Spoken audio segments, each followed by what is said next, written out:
To be able to be focused for hours upon hours upon hours upon hours upon hours whilst revising, I always thought was a gift that only some A-level students could actually even do.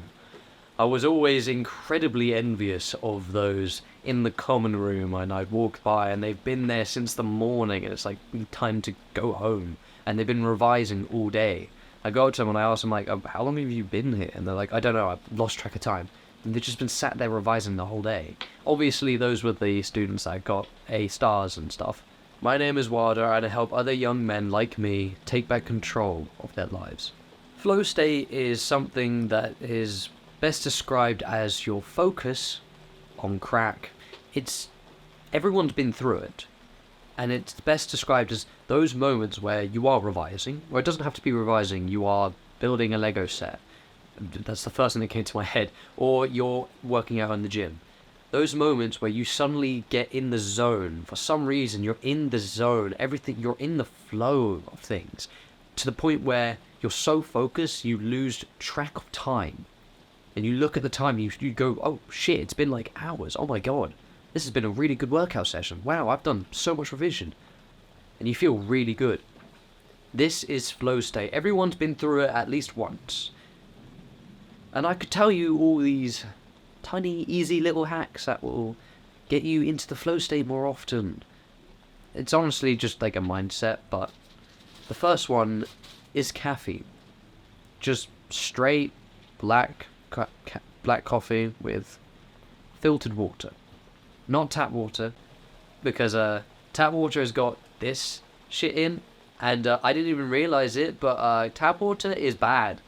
I don't want estrogen in my water. I don't mind testosterone, but hearing that it's got those hormones in my water that I drink, it's not particularly pleasant. So yeah, tap water shite. So filtered water. And the point is not coffee, it's caffeine. On the days where I worked, I used to work at a restaurant, so hell on earth. And those days where it wasn't busy and I was sipping coffee for fun. You know, I had a super sugary mocha. I'm glad that I don't have those anymore. Those are really, really bad. But, those days where I was kind of sipping coffee just for fun, I never ever entered a flow state. Ever. However, on the busy days, so Friday and Saturday, we knew these were busy days. We always had like over 200 bookings, including walk-ins and stuff. It just sucked. Those days, I wouldn't have coffee for fun. I would have a single espresso and I'd down it. Literally down it like a shot. Disgusting. It really tasted disgusting. But that's what I would do. And when it got busy, I'd have all this caffeine in my body, in my system. You see, and I would enter a flow state. Those days where it's busy, I would enter a flow state. And I know this is because I literally would go into the shift, have the coffee, have the caffeine in my system, and then I'd literally just be on top of my game, working super, super hard, and then before I knew it, the shift was over. I'd look around and be like, oh shit, 6 hours has gone by. You see, when you have coffee, it makes you more alert, more aware, more focused, therefore more likely to enter a flow state if you have something to do. Obviously, if you just drink coffee and you have nothing to do after, you're not going to enter a flow state, you're just going to be jittery. You also need to have the right mindset, the right level of challenge to your current level of skill. Okay, so say for example, you're in the gym. You're in the gym and we're going to tell you you're going to increase your bench press. We're going to get you to increase your bench press by 2 kilograms. 2 kg. We're going to get it up by that. You're currently benching 80 kg. But we're hyping you, you're going to get that by the end of the day. And you know what, increasing that can be difficult.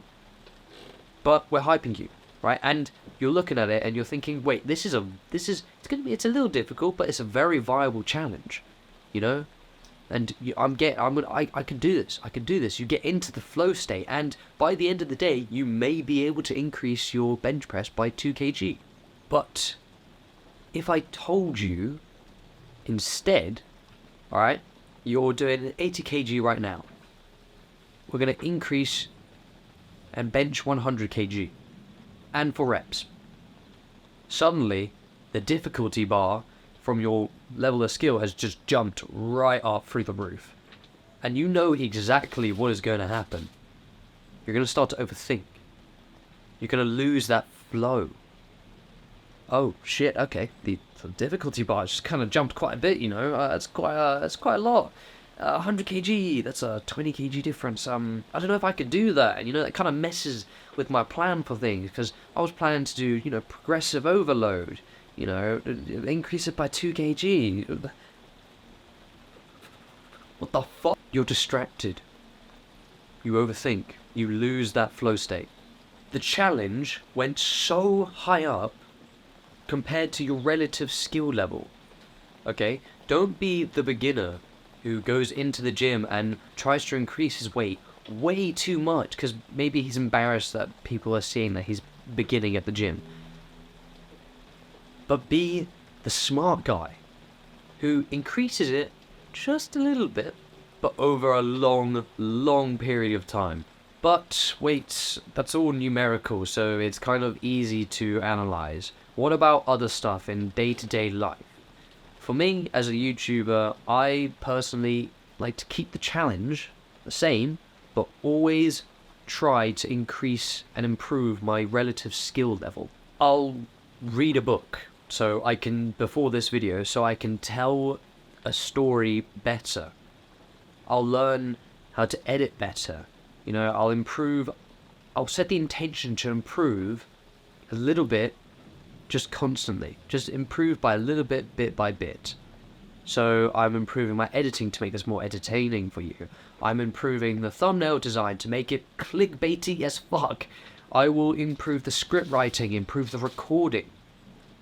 All a little bit, but I'll constantly keep improving it to the point where my skill level reaches the challenge. To the point where recording is like second nature to me. So it's so easy that it's starting to get boring. This is when you need to up your challenge. So this is when I will up the challenge. I'll set a new goal.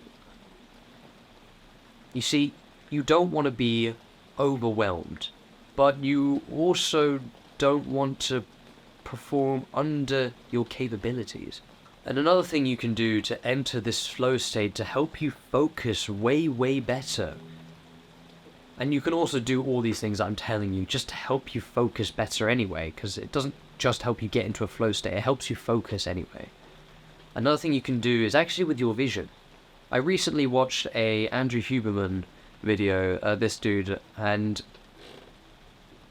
I recently learnt that narrowing your vision narrows your thoughts. I'm not just squinting at you for no fucking reason. I am in a flow state right now. I am in the zone right now. Anyone who has gone on a hike recently, maybe up a mountain or throughout the woods, you'll know what I mean. When you go up to the highest point on the mountains or in the woods, you can see everything. Your vision is very broad right now.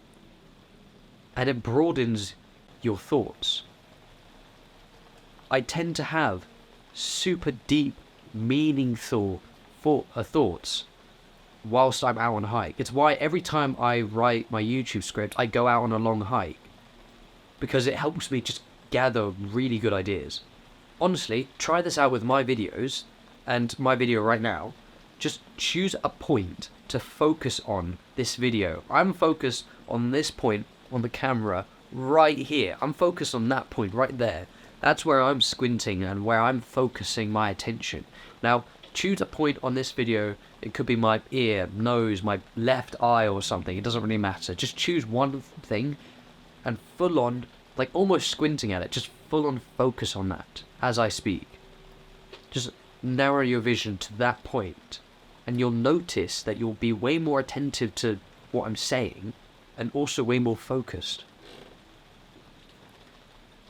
Hopefully this has helped you out. Stay consistent and do the best you can. Love you, bro. Mwah.